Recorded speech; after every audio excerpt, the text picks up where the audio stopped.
இந்த நேரத்தில் நாம் வார்த்தைக்கு நேராக நாம் கடந்து செல்லலாம். நாம் எல்லாம் எடுத்துக்கொள்ளும் 2 ராஜாக்களின் புஸ்தகம் 23ஆம் அதிகாரத்தில் 25வது வசனத்தை நாம் வாசிக்கலாம். 2 ராஜாக்கள் 23-25. கர்த்தரிடத்திற்கு தன் முழு இருதயத்தோடும் தன் முழு ஆத்துமாவோடும் தன் முழு பலத்தோடும்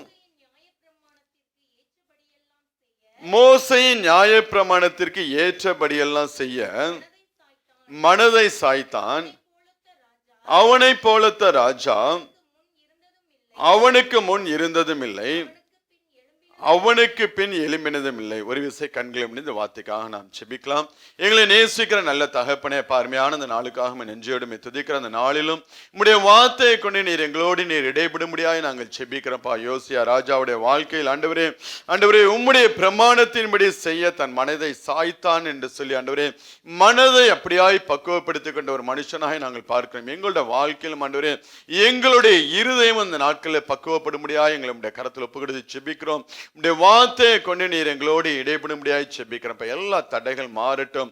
ஒவ்வொரு பிள்ளைகளுடைய வாழ்க்கை இருதயங்கள் இந்த நாட்களில் ஆண்டவரே ஒரு மறுரூபத்துக்கு நேராய் கடந்து செல்லத்தக்கதாக உடைய வார்த்தை வெளிப்படும்படியாய் செபிக்கிறோம். அடிமை உடைய கருத்தில் ஒப்பு கொடுக்கிறோம்ப்பா.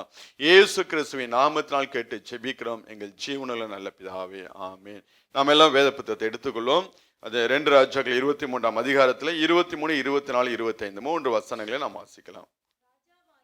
ராஜாவாகிய யோசியாவின் 18ஆம் வருஷத்தில் கர்த்தருக்கு இந்த பஸ்கா எருசலேமில் ஆசரிக்கப்பட்டது. ஆசாரியனாகிய இல்கியா கர்த்தருடைய ஆலயத்தில் கண்டெடுத்த புஸ்தகத்தில் எழுதியிருக்கிற நியாய பிரமாணத்தின் வார்த்தைகளை நிறைவேற்றும்படிக்கு யோசியா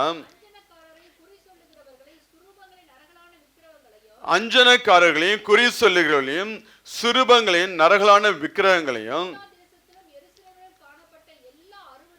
யூதா தேசத்திலும் எருசலேம் காணப்பட்ட எல்லா அருவருப்புகளையும் நிர்மூலமாக்கினான். கர்த்தரிடத்திற்கு தன் முழு இருதயத்தோடும் தன் முழு ஆத்துமாவோடும் தன் முழு பலத்தோடும் மோசேயின் நியாயப்பிரமாணத்துக்கு ஏற்றபடி எல்லாம் செய்ய மனதை சாய்த்தான்.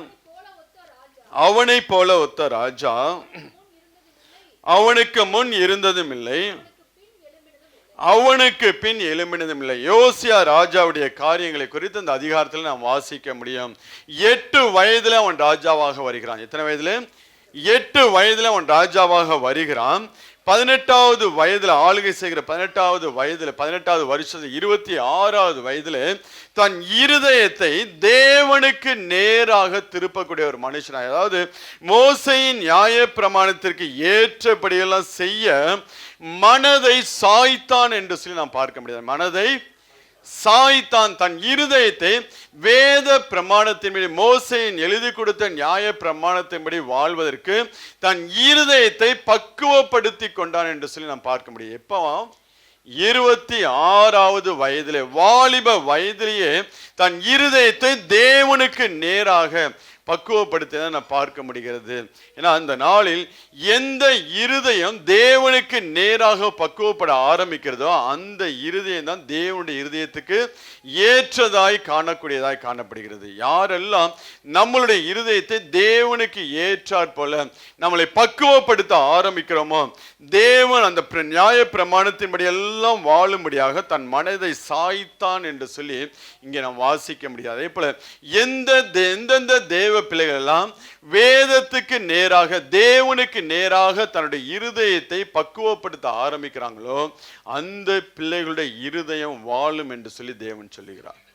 அந்த பிள்ளைகளுடைய இருதயம் வாழும். எந்த சூழ்நிலையில கடந்து சென்றாலும் தேவன் அந்த இருதயத்தை கைவிடாதபடிக்கு என்ன பண்ணுகிறார்? அவர் ஆசீர்வதிப்பதை நாம் பார்க்க முடிகிறது. அதான் பவுல் அழகா சொல்வான், மன ரம்மியமாய் இருக்க நான் கற்றுக்கொண்டேன். எல்லா சூழ்நிலைகளிலும் மன ரம்மியமாய் நான் இருக்க கற்றுக்கொண்டேன் என்று சொல்லி அவன் சொல்வதை நாம் பார்க்க முடியும். பிலிப்பியர் 4ஆம் அதிகாரம் 11 - 13 வரை வசனங்கள். என் குறைச்சலினால் நான் இப்படி சொல்லுகிறதில்லை, ஏனெனில் நான் எந்த நிலைமையில் இருந்தாலும் மன ரம்மியமாய் இருக்க கற்றுக்கொண்டேன். தாழ்ந்திருக்கவும் எனக்கு தெரியும், வாழ்ந்திருக்கவும் எனக்கு தெரியும். எவ்விடத்திலும் எல்லாவற்றிலும் திருப்தியாய் இருக்கவும், பட்டினியாய் இருக்கவும், பரிபூர்ணம் அடையவும், குறைவுபடவும் போதிக்கப்பட்டேன். என்னை பலப்படுத்துகிற கிறிஸ்துவினாலே எல்லாவற்றையும் செய்ய எனக்கு பலன் உண்டு. எல்லா சூழ்நிலைகளிலும் எந்த நிலைமையில் இருந்தாலும் மன ரம்மியமாய் இருக்க கற்றுக்கொண்டேன் என்று சொல்லி தன் மனதை நல்லா பவுல் என்ன பண்ணி வைத்தார், பக்குவப்படுத்தி வைத்திருந்தார். அதாவது கர்த்தருக்குள் நிலைத்திருக்கும்படியாக, கர்த்தருக்குள் தன்னை காத்து கொள்ளும்படியாக, கர்த்தருக்குள் தொடர்ந்து ஓடும்படியாக தன் இருதயை நல்லா பக்குவப்படுத்தி வைத்திருந்தான். அதனால்தான் அந்த ஓட்டத்தை அவன் ஓடி முடிக்கும் போது இந்த ஓட்டத்தை ஜெயத்தோடு ஓடி முடிக்கிறேன் என்று சொல்லி பவுலால சொல்ல முடிஞ்சிச்சு. அவனால தாழ்ந்திருக்கவும் தெரியும், வாழ்ந்திருக்க தெரியும், பட்டினியா இருக்கும், பரிபூர்ணம் அடையும் என்ன பண்ணியிருக்கான், கற்றுக்கொண்டிருக்கிறேன் என்று சொல்லி சொல்கிறான். இந்த நாட்கள் நம்முடைய இருதயமும் அப்படியாய் மாறும்படியாக தேவன் விரும்புகிறவராக இருக்கிறாருங்க. நம்ம நீங்க வாச சங்கீதத்தை கூட சங்கீதக்காரன் அழகா சொல்லுவாங்க, விருதாவா நான் இருதயத்தை சுத்தமாக்கினேன். வாசிங்க 73ஆம் சங்கீதத்தில் அந்த வசனத்தை வாசிங்க. 18 விருதாகவே நான் விருதாவாகவே என் இருதயத்தை சுத்தம் பண்ணி குற்றம் இல்லாமல என் கைகளை விருதாவாகவே என் இருதயத்தை சுத்தம் பண்ணி என்று சொல்லி ஆசாப் சொல்வதை நாம் பார்க்க முடிகிறது. இப்போ ஒவ்வொரு தேவ பிள்ளைகளும் இந்த நாட்கள் தங்கள் இருதயத்தை என்ன பண்ண வேண்டும், சுத்தம் பண்ணுகிற பிள்ளைகளாக, தங்கள் இருதயத்தை பக்குவப்படுத்தக்கூடிய பிள்ளைகளாக இருக்க வேண்டும். மனம் போன போக்கில், மனது போகக்கூடிய போக்கில் என்ன பண்ணக்கூடாது, நம்மளை நாம் விட்டுவிடக்கூடாது. அதை பக்குவப்படுத்துகிற பிள்ளைகளாக, அதற்கு கடிவாளம் போடக்கூடிய பிள்ளைகளாக நாம் இருக்க வேண்டும். எல்லாவற்றையும் சாலமோன் சொல்ல, எல்லாவற்றையும் நான் அனுபவித்தேன் என்று சொல்லி தேவ பிள்ளைகள் அப்படி என்ன பண்ணக்கூடாது, இருக்கக்கூடாது. நோ சொல்ல கற்றுக்கொள்கிற பிள்ளைகளாக இருக்க வேண்டும். சில காரியங்களுக்கு நோ சொல்லக்கூடிய பிள்ளைகளாக இருக்க வேண்டும். சில வழிகளை விட்டு நாம் விலகிற பிள்ளைகளாக இருக்க வேண்டும். சில நேரங்களில் இழப்புகள் வந்தாலும் பரவாயில்லை, நான் கர்த்தருக்குள்ள என்னை காத்துக்கொள்ள என் மனதை நான் என்ன பண்ண வேண்டும், கண்ட்ரோல் பண்ண வேண்டும் என்று சொல்லி ஒவ்வொரு பிள்ளைகளும் அப்படியே தன்னுடைய இருதயத்தை கண்ட்ரோல் செய்கிற பிள்ளைகளாக. ஏன்னா இந்த யோசியா ராஜா தன் வாலிப வயதிலேயே, ஆக்சுவலாக இவன் காரியத்தை நீங்க பார்த்தீங்கன்னா 8ஆம் வருஷத்திலேயே இந்த காரியங்கள், அதாவது 8 வயசுல அவன் ராஜாவா வருவான். 8வது வருஷத்துல ஆளுகை செய்யக்கூடிய 8வது வருஷத்திலேயே தன் இருதயம் தேவனை தேட ஆரம்பிக்கக்கூடிய ஒரு நல்ல டீன் ஏஜ்ல 16வது வயதுல நீங்க வாசிங்கன்னா 2 நாளாகமம் 34ஆம் அதிகாரத்துல 1 முதல் 3 வரை உள்ள வசனத்தை வாசிங்க. 2 நாளாகமம் 34. யோசியா ராஜாவாகிற போது 8 வயதாய் இருந்து 31 வருஷம் எருசலேமில் அரசாண்டான். அவன் கர்த்தரின் பார்வைக்கு செம்மையானதை செய்து தன் தகப்பனாகிய தாவீதின் வழிகளில் வலது இடதுபுறம் விலகாமல் நடந்தான். அவன் தன் ராஜ்யபாரத்தின் 8ஆம் வருஷத்தில் தான் இன்னும் இளவயதாய் இருக்கையில் தன் தகப்பனாகிய தாவீதின் தேவனை தேட ஆரம்பித்து 12ஆம் வருஷத்தில் மேடைகள், தோப்புகள், சுரூபங்கள், விக்கிரகங்கள் ஆகிய இவைகள் அற்று போகும்படி யூதாவையும் எருசலேமையும் சுத்திகரிக்க தொடங்கினான். அதாவது தன் இருதயத்தில் ஒரு சுத்தம் உண்டாகும் போது அதை வெளியில அவன் அப்ளை பண்ண ஆரம்பிக்கிறான். முதலாவது தான் தேவனை தேட ஆரம்பிக்கிறான். 16வது வயது, தன் இள வயதிலே இருக்கும்போது, இள வயதாக இருக்கையிலேயே தன் தகப்பனாகிய தேவனை தேட ஆரம்பிச்சு தன்னுடைய இருதயத்தில் ஒரு சுத்திகரிப்பை உண்டாக்க ஆரம்பிக்கிறான். 4 வருஷம் அவனுடைய இருதயம் ஒரு சுத்திகரிப்புக்கு நேராக கடந்து சென்றதுக்கு அப்புறம் 12ஆம் வருஷத்துல என்ன பண்ணுகிறான், தேசத்தை சுத்தம் பண்ண ஆரம்பிக்கிறான். முதலாவது தனக்குள்ள ஒரு சுத்திகரிப்பு, தன்னுடைய இருதயத்தை பக்குவப்படுத்த ஆரம்பிக்கிறான். தன்னுடைய இருதயம் முழு இருதயமாய் தேவனை தேட வேண்டும் என்று சொல்லி அவன் தேவனை தேட ஆரம்பிச்சு அதுக்கப்புறம் என்ன பண்ணுகிறான், வெளியில தேசத்துல காணப்படுகிற விக்கிரகங்கள், தோப்புகள், சுரூபங்கள் எல்லாவற்றையும் அகற்றுகிற ஒரு மனுஷனாக அவன் காணப்பட்டான். அந்த மனுஷனுடைய இருதயம் தான் ஆண்டவர் சொல்லி, இவனுக்கு ஒத்த ராஜா முன்பதாகவும் இல்லை பின்பதாகும். ஏன்னா வாலிப வயதிலேயே என்ன பண்ணான், முழு இருதயத்தோட தேவனை தேடக்கூடிய ஒரு மனுஷனாய் காணப்பட்டான். 8வது வயதுல அவன் ராஜ்யபாரம் வந்தபோது, ஒன்றும் அறியாத வயதுல ராஜ்யபாரம் வந்தபோது, தன் நன்மை தீமை அறியக்கூடிய வயது வரும்போது அவன் தீமைகளை வெறுத்து நன்மை செய்யக்கூடிய ஒரு மனுஷனாய் மாறினாங்க. அதனால யோசியா ராஜாவுடைய கேரக்டர் ரொம்ப நல்லா இருக்கும், ரொம்ப அருமையா இருக்கும். அவனுடைய லைஃப்பை நீங்க படிச்சீங்கன்னா ரொம்ப ஆசீர்வாதமாக இருக்கும். அப்படியாப்பட்ட ஒரு ராஜா தன் இருதயத்தை பக்குவப்படுத்தி தேசத்துல அப்ளை பண்ண ஆரம்பிக்கிறான், தேசத்தை சுத்திகரிக்க ஆரம்பிக்கிறான்.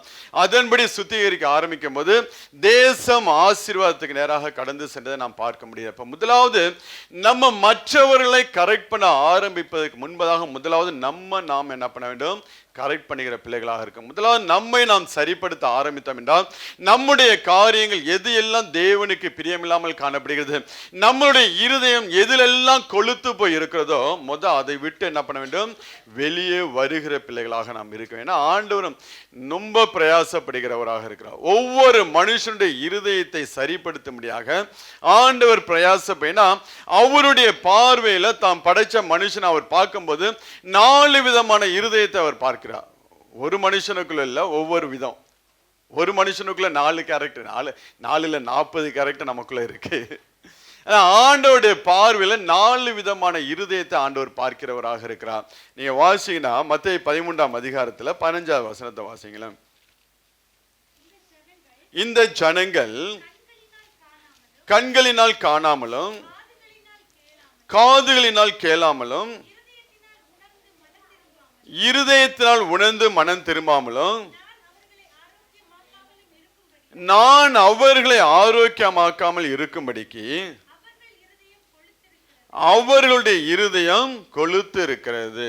தேவன் ஒவ்வொரு மனுஷனுடைய இருதயத்தை ஆரோக்கியமாக்கும்படியாக தேவன் விரும்புகிறவராக இருக்கிறார். அதனால்தான் ஏன்னா ஆண்டவர் நம்மளிடத்தில் அவர் விரும்பி கேட்கக்கூடிய ஒரே ஒரு காரியம், உன் இருதயத்தை எனக்கு தான். ஆண்டவர் விரும்பி நம்ம இடத்துல கேட்கக்கூடிய மற்றதெல்லாம் ஆண்டவர் நம்ம உற்சாகத்தினால் நம்ம கொடுக்குறோம் காணிக்க மற்ற காரியங்கள். ஆண்டவர் கேட்கக்கூடியது உன் இருதயத்தை எனக்கு தா என்று சொல்லி கேட்கிறார். ஏன்னா அந்த இருதயத்தை சரிப்படுத்தும்படியாக எந்தெந்த காரியத்தில் எல்லாம் அந்த இருதயம் கொழுத்து போயிருக்கோ அதை எல்லாம் எடுத்து விட்டு நல்ல மன ரம்மியமாய் பக்குவமாய் மாற்றும்படியாக தேவன் அந்த இருதயத்தை சுத்திகரிக்கும்படியாக சரியாக்கும்படியாக தேவன் விரும்புகிறவராக இருக்கிறார். நீங்க அந்த மத்தேயு 13ஆம் அதிகாரத்தை நீங்க ஃபுல்லா நீங்க வாசிங்கன்னா ஆண்டவர் விதையை குறித்து சொல்லுவார். ஏன்னா ஒரு மனுஷனுடைய இருதயம் என்பது நல்ல ஒரு நிலத்தை போல காணப்படுகிறது. அந்த இருதயத்துல எதை விதைக்கிறானோ அதுதான் என்ன பண்ணும், முளைத்து வரக்கூடியதாக காணப்படும். ஒரு நிலத்துல நீங்க எந்த விதையை போடுகிறீங்களோ அந்த செடியோ மரமோ கொடியோ வளர்ந்து வருவது போல ஒரு மனுஷனுடைய இருதயம் எதனால விதைக்கப்படுகிறதோ, எந்த காரியத்தினால விதைக்கப்படுகிறதோ அதோடைய பலன்தான் அது வெளியில வரக்கூடியதாக காணப்படும். உள்ள எப்படி இருக்கா, அதனால் அகத்தின் அழகு முகத்தில் தெரியும் என்று சொல்லி சொல்லுவார்கள். நம்ம இருதயம் எதனால விதைக்கப்பட்டிருக்கிறதோ, எந்தெந்த காரியத்தினால விதைக்கப்பட்டிருக்கிறதோ அந்த காரியம் தான் நம்மளோட வாழ்க்கையில கிரியைகளாய் வெளிப்படும், பேச்சாய் வெளிப்படும். ஒவ்வொரு காரியங்களும் நம்ம செய்கிற பிள்ளைகளாக. ஆனால் நம்மளுடைய இருதயம் என்பது நல்ல ஒரு நிலத்தை போல காணப்படுகிறது. அந்த இருதயத்துல கண்டதை நாம் கொண்டு விதைக்கிற பிள்ளைகளாக இருக்கக்கூடாது. ஒரு காரியம் நம்மளுடைய இருதயத்துக்குள்ள போகும்போது அதை ஃபில்டர் பண்ணக்கூடிய பிள்ளைகளாக நாம் இருக்க வேண்டும்.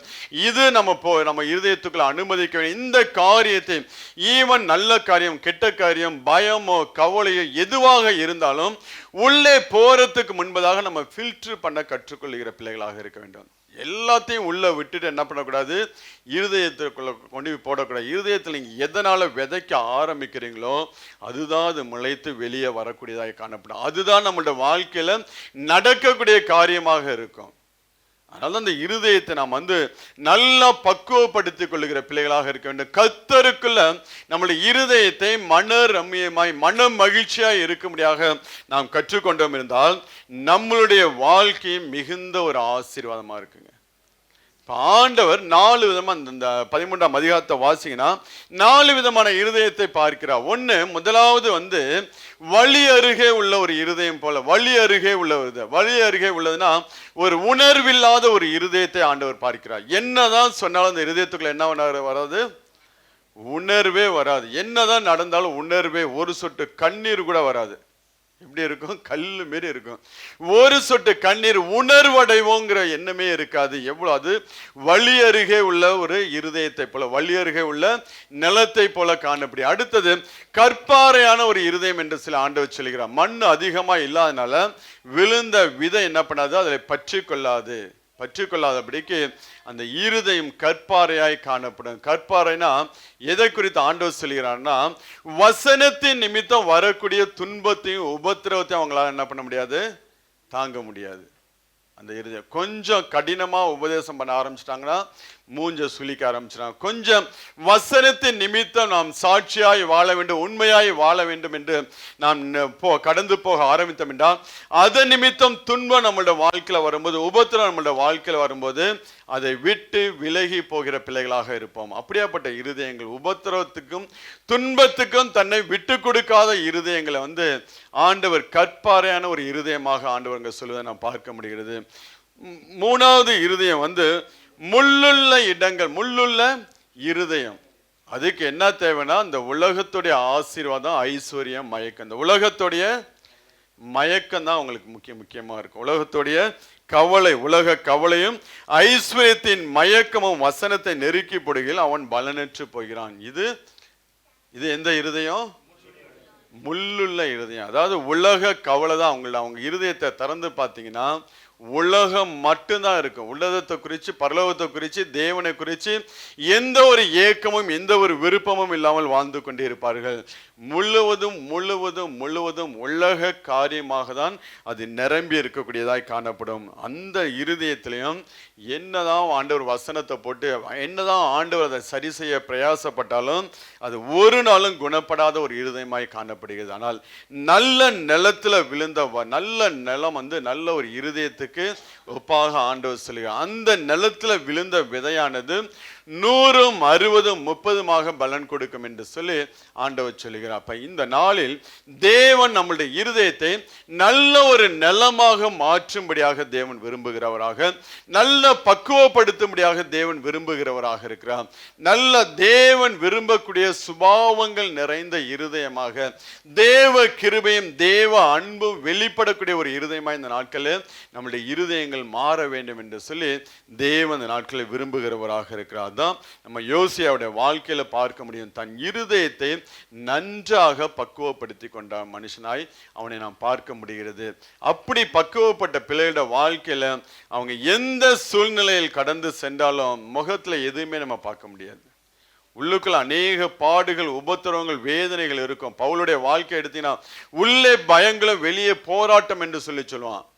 ஆனா போற இடத்துல எல்லாம் சொல்லக்கூடியது கர்த்தர் நல்லவர், கர்த்தர் பெரியவர், கர்த்தர் அற்புதங்களை செய்வார் தான் சொல்லி பவுலுடைய பிரசங்கம் இருக்குமே ஒழிய ஒரு நாள் என்ன பண்ண மாட்டான், தான் கடந்து செல்லுகிற வேதனைகள், துன்பங்கள் இதை வச்சு அவன் ஒரு நாளும் பிரசங்கம் பண்ணவே மாட்டான். அப்படி வருகிற பிள்ளைகளை பலப்படுத்த முடியாத வார்த்தை இருக்குமே ஒழிய தன்னுடைய வாழ்க்கையில் இருக்கக்கூடிய சோகத்தை வெளிப்படுத்தும்படியாக பவுலுடைய பிரசங்கம் எங்கேயுமே இருக்காங்க. எப்படி என்றால், மக்கதோனியா நாட்டில் வந்தபோது எங்கள் சரீரத்துக்கு இளைப்பாறுதல் ஒன்றும் இல்லாமல் எப்பக்கத்திலும் உபத்திரவப்பட்டோம், புறம்பே போராட்டங்களும் உள்ளே பயங்களும் இருந்தன. ஆகிலும் சிறுமைப்பட்டவர்களுக்கு ஆறுதல் செய்யக்கூடிய தேவன் தீத்து வந்ததினாலே எங்களுக்கும் ஆறுதல் செய்தார் என்று சொல்லி அவன் சொல்ல நாம் பார்க்க முடியும். ஏன்னா எந்த சூழ்நிலையிலும் தன் மனரம்யமாய் வாழ கற்றுக்கொண்டனால்தான் அவனுடைய பிரசங்கத்துல அவனுடைய குறைவுகளை ஒரு நாள் என்ன பண்ண மாட்டான், வெளியே சொல்லவே மாட்டான். அதையெல்லாம் தனக்குள்ள வச்சு ஆண்டவர் என்னை நடத்துகிற இந்த துன்பத்தின் பாதையில் நான் நடந்து செல்வது ஆண்டவருக்கு பிரியமா இருக்குமா என்றால் அதன் வழியை நான் கடந்து செல்ல என்னை ஒப்பு கொடுக்கிறேன் என்று சொல்லி, அதுதான் கர்த்தருக்குள்ள மன ரம்மியமாய் இருக்கக்கூடிய காரியங்கள். நல்லது மாத்திரம் தேவ கதான் யோபு சொல்ல பார்த்தீங்க, நல்லதை பெற்ற நான் இந்த தீமையான காரியத்தை பெற்றுக்கொள்ளாமல் இருப்பேனா என்று சொல்லி யோபு தன் வாழ்க்கையில சொல்லி. தேவனை ருசி பார்த்த மனுஷன் யாருமே தேவனை குறை சொல்லவே மாட்டாங்க. தேவனை தன்னுடைய வாழ்க்கையில நல்லவர் என்று சொல்லி எந்த ஒரு மனுஷன் ருசி பார்த்தானோ தேவன் அந்த மனுஷனை நடத்தக்கூடிய பாதை எல்லாம் சந்தோஷமா ஓடிக்கிட்டே இருப்பாங்க. அது தேவன் கையில் நன்மையை பெற்ற நான் தீமையும் பெற வேண்டாமோ என்று சொன்னப்ப தேவனை நன்கு ருசி பார்த்த கர்த்தர் தயவுள்ளவர், கர்த்தர் நல்லவர் என்பதை ருசி பார்த்த பிள்ளைகள் ஒரு நாள் என்ன பண்ண மாட்டாங்க, முணுமுணுக்கவே மாட்டாங்க. எந்த ஒரு முறுமுறுப்பும் இல்லாதபடிக்கு இந்த பாதையில் தேவனை நடத்துகிற என்றால் அதற்கு ஒரு நோக்கம் இருக்கும். அதன் முடிவு எனக்கு ஆசீர்வாதமாக இருக்கும். அவர் என்னை சோதித்த பின் என்னை பொன்னாக விளங்க செய்வார் என்று சொல்லிதான் அந்த பாதையில் அவங்க கடந்து செல்வாங்களே ஒழிய ஒரு நாளும் முறுமுணுக்கவே மாட்டாங்க. அதுதான் ஒவ்வொரு பரிசுத்தவான்களோட வாழ்க்கையிலிருந்து நாம் கற்றுக்கொள்கிற பிள்ளைகளாக நாம் இருக்க வேண்டும். எல்லா சூழ்நிலைகளும் நாம் மனரமயமாய் இருக்க கற்றுக்கொண்டோம் என்றால் நம்மளுடைய வாழ்க்கை மிகுந்த ஒரு ஆசீர்வாதமாக இருக்குங்க. நம்மளோட ஓட்டம் ஒவ்வொரு நாளும் அது ஜெயத்தோட பார்க்கிறவனுக்கு தான் நம்மளோட வாழ்க்கை அவனோட வாழ்க்கையில் அநேக தோல்விகள் ஃபெயிலியர் என்று சொல்லி பார்ப்பான். அவனுக்கு தெரியாது தேவன் நம்மளை எப்படி புடமிட்டு கொண்டு உருவாக்கி கொண்டிருக்கிறான் என்று சொல்லி தெரியாது. அந்த புடமிடுகிற அனுபவத்துக்கு நேராக நாம் கடந்து செல்ல ஆரம்பிக்கும் போதுதான் தேவன் நம்மளை பொன்னாக விளங்க செய்கிறவராக இருக்கிறப்ப இந்த நாளில் நம்முடைய இருதயத்தை குணமாக்கும்படியாக நல்ல ஒரு நிலமாக 100, 60, 30 பலன் கொடுக்கக்கூடிய ஒரு இருதயமாய் நம்முடைய இருதயம் மாற வேண்டும் என்று சொல்லி தேவன் விரும்புகிறார். உலக கவலை, ஐஸ்வர்யம், மயக்கம், பகை, வைராக்கியம், கோபங்கள், மூர்க்கங்கள் இதனால நம்முடைய இருதயம் நிரப்பப்படாமல் இதையெல்லாம் தூக்கி தூர போடுகிற பிள்ளைகளாக இருக்க வேண்டும். அந்த யோசியா ராஜா 16வது வயதிலே தன்னுடைய இருதயத்தை என்ன பண்ணா பக்குவப்படுத்த ஆரம்பிச்சாங்க. அந்த டீன் ஏஜ்லயே தன் இருதயம், அதனாலதான் தேவன் அவனை குறித்து ஒரு சர்டிஃபிகேட், இவனுக்கு ஒத்த ராஜா முன்பதாகவும் இல்லை பின்பதாகவும் இல்லை என்று சொல்லுகிறார். அந்த அளவுக்கு தேவன் கொடுத்த நாட்கள். இன்னைக்கு நம்ம அதெல்லாம் தாண்டி வந்துட்டோம். இன்னைக்கு நம்ம 40, 50 கிராஸ் பண்ணி வந்துட்டான். அதாவது தேவன் கொடுத்த நாட்களை பிரயோஜனப்படுத்தி கொண்டான் வாலிபா. ஏன்னா அவனை தேவன் 8வது வயதுல ராஜாவாக அபிஷேகம் பண்ணி அவனுக்கு அந்த சான்ஸை கொடுத்தனால கிடைச்ச நாட்களை பிரயோஜனப்படுத்தி கொண்டான். அதான் நம்ம அவனுடைய வாழ்க்கையில் நாம் கற்றுக்கொள்ள வேண்டும். இப்ப தேவன் நமக்கு கொடுத்த இந்த நாட்கள் நாம் என்ன பண்ண வேண்டும், பிரயோஜனப்படுத்திக் கொள்ளுகிற பிள்ளைகளாக இருக்க வேண்டும். இந்த நாட்களில் நம்முடைய இருதயத்தை நாம் பக்குவப்படுத்தக்கூடிய பிள்ளைகளாக இருக்க வேண்டும். நம்முடைய இருதயம் தேவனுடைய பிரமாணத்தின்படி வாழும்படியாக, தேவனுக்கு பிரியமானபடி வாழும்படியாக நம்முடைய இருதயத்தை தேவன் கொடுத்த இந்த நாட்களிலே நாம் பிரயோஜனப்படுத்திக் கொள்ள வேண்டும். இந்த நாட்கள் நம்ம வீணடிச்சோம் என்றால் பின் நாட்கள் நமக்கு மிகுந்த ஒரு கஷ்டமாக இருக்கும். இந்த நாட்கள் நாம் பயன்படுத்திக் கொள்ள ஆரம்பித்தோம் என்றால் வரக்கூடிய நாட்கள் எல்லாம் நமக்கு அது மிகுந்த ஒரு ஆசை. அதாவது அப்பதான் தேவன் நம்மளை எப்படி நடத்தி கொண்டு போகிறார் என்று சொல்லி நம்மளால அறிந்து கொள்ள முடியும். அதனால இந்த நேரத்தில் கொஞ்சம் உங்களை நீங்க ஆராய்ந்து பாருங்க. இந்த யோசியா ராஜா பண்ணக்கூடிய நல்ல ஒரு காரியம் நீங்க வாசிங்கன்னா 2 நாளாகவும் 34ஆம் அதிகாரம் 7-8 வசனத்தை வாசிங்க.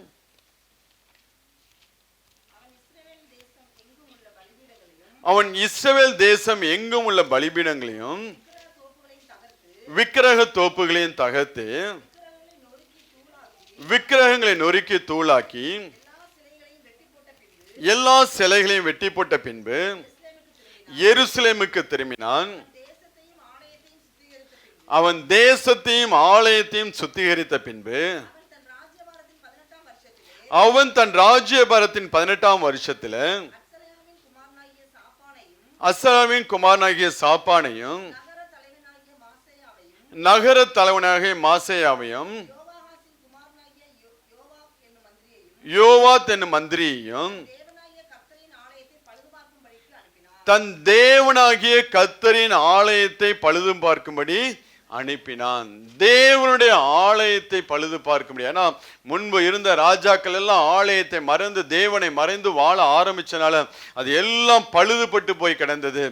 இவன் தேவனை தேட தன் இருதயத்தை திருப்ப ஆரம்பிக்கும் போது, நியாய பிரமாணத்தின்படி நடக்க தன் இருதயத்தை திருப்ப ஆரம்பிக்கும் போது, அவன் செய்த காரியம், தேசத்தில் இருக்கிற எல்லா விக்கிரக தோப்புகளை எல்லாம் வெட்டிட்டு அவன் எருசலேமுக்குள்ளே வரான். எருசலேமில் வந்து தேவனுடைய ஆலயத்தை பழுது பார்க்கும்படியாக அவன் காரியங்கள் எல்லாம் செய்கிறவனாக இருக்கிறான். அப்ப ஒவ்வொரு தேவனுடைய ஆலயம் பழுது பார்க்க ஆரம்பிக்கப்பட்ட போது தேவனுடைய மகிமை அதுல கடந்து வாசம் பண்ண ஆரம்பிக்குங்க. ஏன்னா அதுவரையும் தேவன் அங்க ஆலயம் பழுதாய் போய் அங்க பலி செலுத்தப்படாமல் எல்லாம் மூடப்பட்ட நிலைமையில இருந்துச்சு. தேவ மகிமை அற்றதாய் தேவனுடைய ஆலயம் காணப்பட்டுச்சு. அதனால்தான் தேவ ஆலயத்தை அவன் சுத்திகரிக்கிறான். தேவ ஆலயத்தை அவன் பழுது பார்க்க ஆரம்பிக்கும் போது மீண்டும் அந்த பாஸ்கா பலியில எல்லாம் செலுத்த ஆரம்பிக்கிறான். இப்ப இந்த நாளிலும் புதிய ஏற்பாட்டு காலத்துல நீங்களும் நானும் தான் தேவனுடைய ஆலயமாய் நாம் காணப்படுகிறோம். நம்மளுடைய ஆலயம் இந்த நாட்கள்ல பழுதுபட்டு போய் கிடக்கிறதா, இல்ல நம்மளுடைய ஆலயத்துல தேவ மகிமை தங்கி இருக்கிறதா? கொஞ்சம் நாம் யோசிச்சு பாரு. நம்மளுடைய ஆலயம் எப்படி இருக்கிறது? நாட்கள்ல தேவ மகிமையினால் நிரப்பப்பட்டு தேவன் வாசம் பண்ணக்கூடிய ஒரு இடமாய் நாம் இருந்து கொண்டிருக்கிறோமா?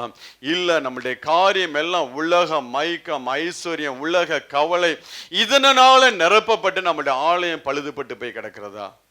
கொஞ்சம் யோசிச்சு பாருங்க. உங்க ஆலயம் எந்த காரியத்துல பழுதுபட்டு போய் கிடக்கிறதோ அதை இந்த நாளில் நீங்க என்ன பண்ண வேண்டும்? சுத்திகரிக்க வேண்டும். அதை பழுது பார்க்க வேண்டும். அதை பழுது பார்க்க ஆரம்பித்தீர்கள் என்றால் உங்களுடைய வாழ்க்கையில தேவ மகிமை கடந்து வர ஆரம்பிக்குங்க. தேவ மகிமை உங்களுடைய வாழ்க்கையில கடந்து வர ஆரம்பிச்சுச்சுன்னா அக்கினி ஸ்தம்பமாய் மேக ஸ்தம்பமாய் ஆண்டவர் உங்களுக்கு முன்பதாக அவர் கடந்து போக, இதுவே பாதை என்று சொல்லி, இதுவே வழி என்று சொல்லி ஆண்டவர் உங்களை நடத்தி கொண்டு போகிறவராக இருப்பார். நம்மளுடைய இருதயம் இந்த நாட்கள்ல ஒரு சுத்திகரிப்புக்கு நேராக அது கடந்து செல்ல வேண்டும் என்று சொல்லி தேவன் விரும்புகிறார். நீங்க வந்து வாசிங்கன்னா ஆகாய் 1ஆம் அதிகாரத்துல 4 முதல் 8 வரை உள்ள வசனத்தை வாசிங்க. இந்த வீடு பாழாய் கிடக்கும் போது நீங்கள் மச்சு பாவப்பட்ட உங்கள் வீடுகளில் குடியிருக்கும்படியான காலம் இதுவோ, இப்போதும் சேனைகளின் கர்த்தர் சொல்லுகிறார், உங்கள் வழிகளை சிந்தித்து பாருங்கள். நீங்கள் திரளாய் விதைத்தும் கொஞ்சமாய் அறுத்து கொண்டு வருகிறீர்கள். நீங்கள் புசித்தும் திருப்தி ஆகவில்லை, குடித்தும் பரிபூர்ணம் அடையவில்லை. நீங்கள் வஸ்திரம் உடுத்தியும் ஒருவனுக்கும் குளிர் விடவில்லை. கூலியை சம்பாதிக்கிறவன் பொத்தலான பையிலே போடுகிறவனாய் அதை சம்பாதிக்கிறான். உங்கள் வழிகளை சிந்தித்து பாருங்கள் என்று சேனைகளின் கர்த்தர் சொல்லுகிறார். இந்த வீடு, தேவனுடைய வீடு அங்க பழுதாய் போய் கொண்டிருக்கும் போது நீங்கள் மச்சு பாவப்பட்ட வீடுகளில் குடியிருக்கக்கூடிய காலம் இதுவோ, உங்கள் வழிகளை நீங்க சிந்தித்து பாருங்க. ஏன் திரளாய் விதைத்து நாம் கொஞ்சமாய் அறுத்து கொண்டு வருகிறோம்? அதிகமாய் பிரயாசப்பட்டு நம்மளுடைய பலன் கொஞ்சமாய் இருக்குது என்றால் நம்ம என்னதான் நம்முடைய ஆலயம், அதாவது தேவனுடைய ஆலயமாய் காணப்படுகிற நமக்குள்ள அநேக பழுதுகள் இருந்து என்னதான் நம்ம பிரயாசப்பட்டாலும் அது விருதா போய்கிட்டே இருக்குங்க.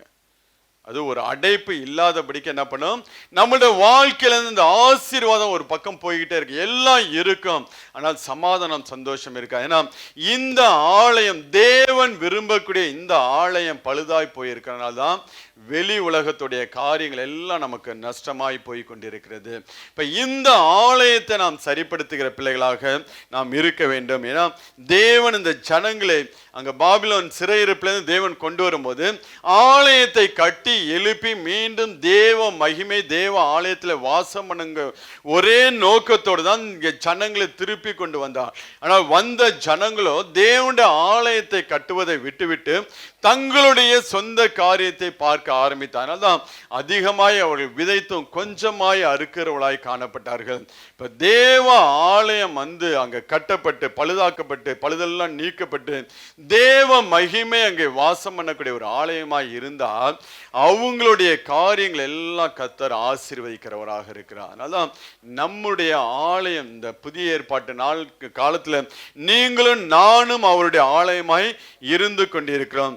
இந்த ஆலயம் கட்டப்பட்டுச்சு. இந்த ஆலயம் தேவனுக்கு பிரியமாய் இருந்தது என்றால் அதிலே தேவன் வாசம் பண்ணுகிறவராக காணப்படுவார். அதுதான் அவருக்கு பிரியம் என்று சொல்லி நாம் பார்க்க முடியும். அப்படி இந்த ஆலயம் கட்டப்படுவதுதான் தேவனுக்கு பிரியமான காரியமாக இருக்கு என்று சொல்லி நாம் பார்க்க முடியும். நீங்க வாசிங்கன்னா சங்கீதம் 132 13-16 வரை உள்ள வசனத்தை வாசிங்க.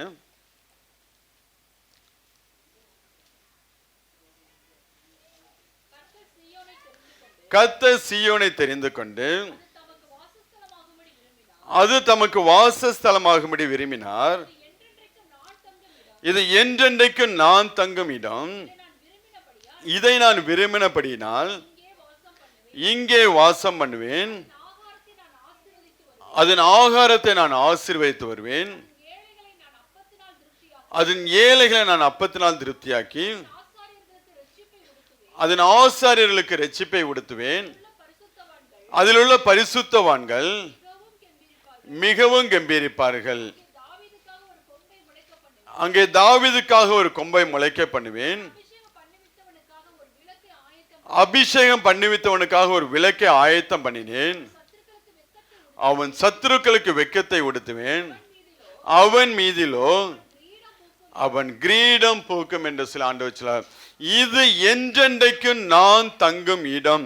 இதை நான் விரும்பினபடினால் இங்கே வாசம் பண்ணுவேன் என்று சொல்லி ஆண்டவர் சொல்கிறார். அதாவது தேவனுடைய ஆலயத்தில் தங்கும்படியாக தேவன் விரும்புகிறவராக புதிய ஏற்பாட்டு காலத்தில் நீங்களும் நானும் தேவனுடைய ஆலயமாக இந்த நாட்கள் நாம் இருந்து கொண்டிருக்கிறோம். நமக்குள்ள என்றென்றைக்கும் தங்கும்படியாக தேவன் விரும்புகிறவராக இருக்கிறாருங்க. நமக்குள்ளே தங்கி உலாவி வாசம் பண்ணும்படியாக என்றென்றைக்கும். ஏதோ நம்ம ஜெபிக்கிற நேரத்துல மாத்திரமில்ல, நம்ம தேவனுடைய ஆலயத்துல ஆராதனையில் உட்கார்ந்து இருக்கிற நேரம் மாத்திரமில்ல, நம்ம தூங்குனா கூட நமக்குள்ள தேவன் வாசம் பண்ணுகிறவராக இருக்கிறார். நம்ம தூங்கினா கூட நம்ம சரீரத்துக்கு தான் தூக்கம், நம்முடைய ஆத்மாவுக்கு தூக்கம் கிடையாது. நம்ம ஆத்மாவோட தேவன். அதனால எப்போதுமே சொல்லுவேன், அடிக்கடி சொல்லக்கூடிய காரியம், பகல் முழுவதும் நீங்க தேவனோடு வாசம் பண்ணினீங்கன்னா ராத்திரி முழுவதும் அவர் உங்களோட வாசம் பண்ணுவார். பகலில் நீங்க தேவனை தேடுகிற பிள்ளைகளாக இருந்தீங்கன்னா ராத்திரி உங்களை தேடி ஆண்டவர் வந்து உங்க ஆத்மாவோடு தேவன் இடைபடுகிறவராக இருப்பார். உங்க ஆத்மாவோடு தேவன் தரிசனங்களையும் சொப்பனங்களையும் கொடுக்கிறவராக, வார்த்தைகளை கொடுக்கிறவராக, நல்ல நல்ல தரிசனங்களை தேவன் நமக்கு தூங்கும் போது நல்லா கொடுப்பாருங்க. தரிசனம் அது சொப்பனம் கூட சொல்ல முடியாது, தரிசனம்னே சொல்லலாம். அந்த மாதிரி தத்துரமா தேவன் ஒவ்வொரு காரியங்களையும் வெளிப்படுத்துகிறவராக இருப்பார். அதுக்கு நாம் எப்படி இருக்கணும்? பகல் முழுவதும் நாம் அவரை தேடுகிற பிள்ளைகளாக இருக்கணும். நம்ம பகல் முழுவதும் உலகத்தை தேடணும்னா நைட்டு யாரு நம்மளை தேடி வருவா? தேடி நம்மளை எழுப்பிவிட்டும் போயிடுவான். 2 மணிக்கு ஒரு கனவு வந்துச்சு பாரு, அதோட தூக்கம் போனிச்சு.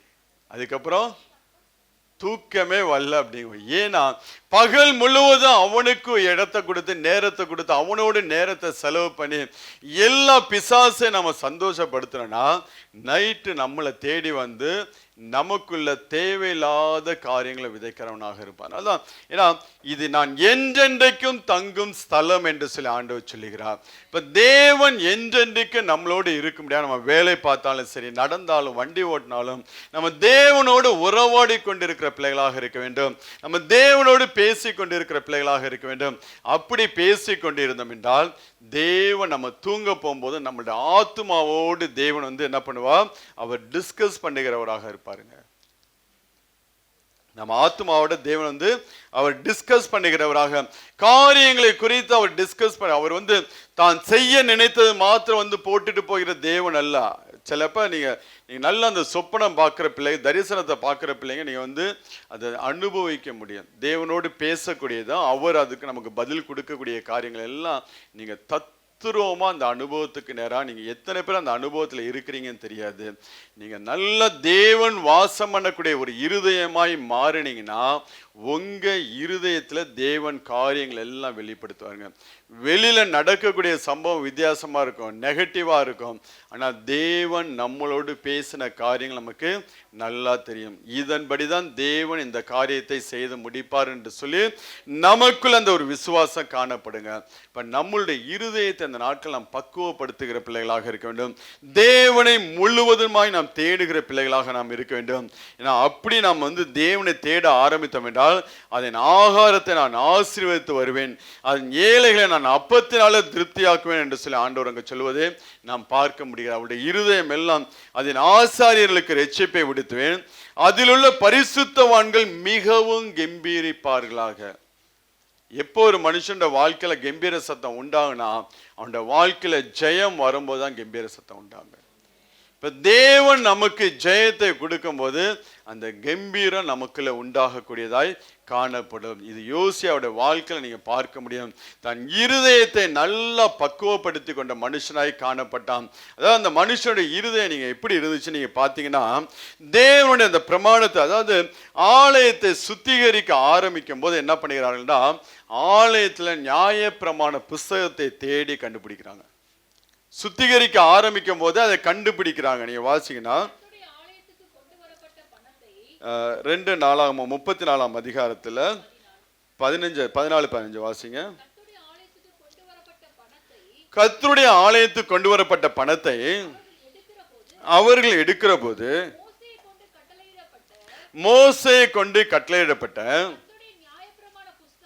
கர்த்தருடைய நியாயப்பிரமாண புஸ்தகத்தை ஆசாரியனாகிய இல்க்கியா கண்டெடுத்தான். அப்பொழுது இல்க்கியா சம்பிரதியான சாப்பானை நோக்கி, கர்த்தருடைய ஆலயத்தில் நியாயப்பிரமாண புஸ்தகத்தை கண்டெடுத்தேன் என்று சொல்லி அந்த புஸ்தகத்தை சாப்பான் கையில கொடுத்து அதை வாசிக்க ஆரம்பிக்க அந்த வார்த்தைகள் எல்லாம் யோசியா கேட்கும் போது அவனுடைய இருதயம் அப்படியே உடைச்சு உருக இலக ஆரம்பிச்சிச்சு. அப்போ ஒரு மனுஷன் தேவனுடைய ஆலயத்தை சுத்திகரிக்கும் போதுதான் அந்த ஆலயத்துக்குள் இருக்கக்கூடிய ஆசீர்வாதங்கள் வெளியே வர ஆரம்பிக்குங்க. இன்னைக்கு நம்மளை நாம் சுத்திகரிக்க ஆரம்பித்தோம் என்றால், நம்முடைய இருதயத்தை நாம் சுத்திகரிக்க ஆரம்பித்தோம் என்றால், தேவனுடைய ஆலயமாய் வாழுகிற நம்முடைய ஆத்மாவை நாம் சுத்திகரிக்க ஆரம்பித்தோம் என்றால், அப்போதான் அதற்குள்ள வைத்திருக்கிற ஒவ்வொரு ஆசீர்வாதங்களும் வெளியே வர ஆரம்பிக்கும். ஏன்னா ஆண்டவர் சொல்லுவான், ஆலயத்தின் நன்மையினால் என்ன பண்ணுவாராம், திருப்தியாக்கக்கூடிய தேவன். இப்ப இந்த ஆலயம் சுத்திகரிக்கப்பட்டுச்சுன்னா இந்த ஆலயத்தை தேவன் நன்மையினால திருப்தியாக்குவாருங்க. ஏன் இன்னைக்கு அநேக தீமைகள் என்றால், நம்ம இருதயத்துல தீமையும் கசப்பையும் பகைமையும் வெறுப்பையும் நம்ம விதைச்சு வைக்கிறதுனால தான் நம்மளோட வாழ்க்கையில் அப்படியாப்பட்ட காரியங்கள் நடந்து கொண்டிருக்குது. அதை எல்லாம் எடுத்து போட்டுட்டு நல்ல ஒரு விதைகளை விதைக்கிற பிள்ளைகளாக, நல்ல வேத வசனங்களையும் வார்த்தைகளையும் பரிசுத்தத்தையும் நம்பிக்கையும் உங்க இருதயத்தில் நீங்க விதைச்சிங்கன்னா அது நூறத்தனையான பலன் உங்க வாழ்க்கையில கொடுக்குங்க. அதனாலதான் தேவையில்லாத காரியத்தை என்ன பண்ணக்கூடாது நம்ம இருதயத்துக்குள்ள. ஏன்னா பிசாசு போராடுவான், எப்படியாவது நமக்குள்ள ஒரு பயத்தை கொண்டு வந்து போடும்படியாக, ஒரு கவலைகளை கொண்டு வந்து போடும்படியாக, நம்முடைய இருதயம் ஒடுக்கப்படும்படியாக பிசாசு ஏதாவது ஒரு காரியத்தை, ஒன்றும் இல்லாத காரியத்துக்கெல்லாம் தேவையில்லாம நம்ம சிந்தனைக்குள்ள போட்டு அதை குறித்து நம்ம யோசிச்சு அந்த மாரியே நடந்து, அது ஒரு பொய்யின் ஆவி. தேவையில்லாம இந்த காரியங்களை கற்பனை பண்றோம் பார்த்தீங்களா? சில பேர் நடந்தது போலயே கற்பனையில வாழ்ந்துகிட்டு இருப்பாங்க. குடும்பமா இருக்கட்டும், மற்ற காரியங்கள், வேலை காரியங்கள், நடக்காத காரியத்தை என் வாழ்க்கையில இப்படி நடக்கும், இப்படி பண்ணியிருப்பாங்க, இப்படி பண்ணுவாங்கன்னு சொல்லி அவங்களுக்குள்ள ஒரு கற்பனையை கட்டுறாங்க பார்த்தீங்களா? இது கம்ப்ளீட்டு பொய்யின் ஆவி. இது 100க்கு 100 என்னது, உங்களுக்குள்ள பொய்யை பிசாசு விதைத்து கொண்டிருக்கார். நடக்காத காரியத்தை அவர்கள் செய்தது போல இல்ல செய்வார்கள் போல உங்க இருதயத்துக்குள்ள என்ன பண்ணுவான், அந்த தோற்றத்தை கொண்டு வந்து போட்டு அதுக்கு ஏற்றாற் போல நீங்க ரியாக்ட் பண்ணும்படியாக செய்வான். கற்பனை உள்ள வந்துச்சுன்னா நம்மளோட வாழ்க்கை துணையோ நம்மளோட குடும்பத்துல யாரோ தேவையில்லாத காரியத்தை வாழ்க்கையில செய்யறாங்கன்னு சொல்லி நீங்க கற்பனையிலே நீங்க ஒரு காரியத்தை டிசைன் பண்ணிட்டீங்கன்னா நீங்க எப்படி ரியாக்ட் பண்ண ஆரம்பிப்பீங்க? நீங்க என்ன கற்பனையில டிசைன் பண்ணீங்களோ அதற்கு ஏற்றாற் போல ரியாக்ட் பண்ண ஆரம்பிப்பீங்க. இதுதான் பொய்யின் ஆவி, இதுதான் பிசாசு விரும்பக்கூடிய. அப்ப அங்க தேவையில்லாத குழப்பங்கள், தேவையில்லாத பிரச்சனைகள், தேவையில்லாத சண்டைகள் அங்க வரும். எந்த காரியத்தையும் கண்ணார கண்டு அதை நல்லா விசாரிச்சு நடந்தா மாத்திரம் அதை குறித்து யோசிங்க. இல்லைன்னு யாராவது சொல்றாங்க, அவங்க சொல்றாங்க, இவங்க சொல்றாங்க, அந்த மாமியார் சொல்றா, மருமக சொல்றா, இந்த மாதிரி காரியத்தெல்லாம் உள்ளுக்குள்ள போட்டுக்கிட்டு தேவையில்லாத டென்ஷனை எடுத்துக்காதீங்க. அப்படி வந்துச்சா ஜெபம் பண்ணிட்டு ஆண்டவர் இப்படி பண்றாங்க நீங்க பாத்துங்கன்னு சொல்லிட்டு ஜெபம் பண்ணிட்டு நீங்க விட்டுருங்க. நீங்க நியூட்ரலா இருக்க கற்றுக்கொள்ளுங்க. தேவையில்லாத சிந்தனைகளை உள்ளே கொண்டு வராதீங்க. அப்படி நியூட்ரலா இருக்க கத்துக்கொண்டீங்கன்னா ஆண்டவர் அந்த இடத்துல தன்னுடைய காரியத்தை நீதியின்படி அவர் செய்து முடிக்கிறவராக இருக்கானால நம்மளுடைய இருதயம், ஏன்னா பிசாசு எப்படி ஆகியும் நம்முடைய இருதயத்துல கலைகளை விதைக்கும்படியாக, ஏன்னா ஆண்டவர் அந்த 13ஆம் அதிகாரத்தில் சொல்லும் போது தூங்கும் போது பிசாசு கலைகளை கொண்டு வந்து விதைத்து விட்டான் என்று சொல்லி, இப்ப நம்ம வேதத்தை தியானம் பண்ண ஆரம்பிச்சோம் என்றால் அந்த கலைகளை நம்மளால கண்டெடுத்து அதை வெட்டி நம்மளால தூக்கி தூரப்பட முடியும். நம்ம அந்த கலைகளை என்ன பண்ண முடியும்? வெட்டு. அதுக்குதான் வேதத்தை வாசிக்க வேண்டும் என்று சொல்லி இவனுடைய இருதயம் தேவனை தேடக்கூடிய இருதயமாய் காணப்பட்ட போதிலும் அந்த யோசியா வேதத்தை கண்டெடுத்து அந்த வேதத்தை வாசிக்க ஆரம்பிச்சதுக்கு அப்புறம் நீங்க வாசிங்கன்னா அந்த 2 நாளாகமம் 34ஆம் அதிகாரத்துல 27வது வசனத்தை வாசிங்க. இந்த ஸ்தலத்திற்கும் அதன் குடிகளுக்கும் விரோதமாக தேவன் சொன்ன அவருடைய வார்த்தைகளை நீ கேட்கையில் உன் இருதயம் இலகி எனக்கு முன்பாக நீ உன்னை தாழ்த்தி எனக்கு முன்பாக பணிந்து உன் வஸ்திரங்களை கிழித்து கொண்டு எனக்கு முன்பாக அழுதபடியினால் நானும் உன் விண்ணப்பத்தை கேட்டேன் என்று கர்த்தர். அடுத்த வசனம் கூட, இதோ நான் இந்த ஸ்தலத்தின் மேலும் இதன் குடிகளின் மேலும் வரப்பண்ணும் எல்லா பொல்லாப்பையும் உன் கண்கள் காணாதபடிக்கு நீ சமாதானத்தோடு கல்லறையில் சேர்த்துக் கொள்ளப்பட நான் உன்னை உன் பிதாக்கள் அண்டையில் சேர பண்ணுவேன் என்கிறார் என்று சொன்னான். அவர்கள் ராஜாவுக்கு மறு செய்தி கொண்டு போனார்கள். அந்த வார்த்தையை கேட்ட உடனே அவனுடைய இருதயம் இலகி, அந்த வசனத்தை நீங்க நல்லா வாசிங்கன்னா அவன் அவன் அவன் வார்த்தைகளை கேட்கையில் உன் இருதயம் இலகி எனக்கு முன்பாக உன்னை தாழ்த்தி எனக்கு முன்பாக பணிந்து உன் வஸ்திரங்களை கிழித்து கொண்டு எனக்கு முன்பாக அழுதபடினால் நானும் உன் விண்ணப்பத்தை கேட்டேன். உன்னுடைய தலைமுறையில இந்த பொல்லாப்பு எதுவும் நடக்காது. ஆண்டவர் அப்படியே ஸ்கிப் பண்ணி கொண்டு போவாருங்க. அதாவது அப்ப என் வாழ்க்கையில் நடக்காத என் பிள்ளைகளோட வாழ்க்கையில் நடக்குமா? அவங்களும் தேவனை தேட ஆரம்பிச்சா அவங்க பிள்ளைகளோட வாழ்க்கையிலும் நடக்காது. அதெல்லாம் ஸ்கிப் பண்ணி எதுவரையும் ஆண்டவர் ஸ்கிப் பண்ணி கொண்டு போனானா, ஆண்டவராகிய இயேசு கிறிஸ்து கல்வாரி சிலுவையில் ஏன் அந்த கொடூர மரணம்னா இந்த மனிதர்கள் செய்த அக்கிரமங்கள் எல்லாம் தான் ஸ்கிப் ஆகி ஆண்டவருடைய தலையில போய் எல்லாம் விழுது. அதுதான் அந்த கல்வாரி சிலுவையில் அவ்வளவு உபத்திரவங்கள் பாடுகள். அந்த சிலுவையில இருக்க வேண்டியது நீங்களும் நானும் தான், ஆண்டவர் கிடையாது.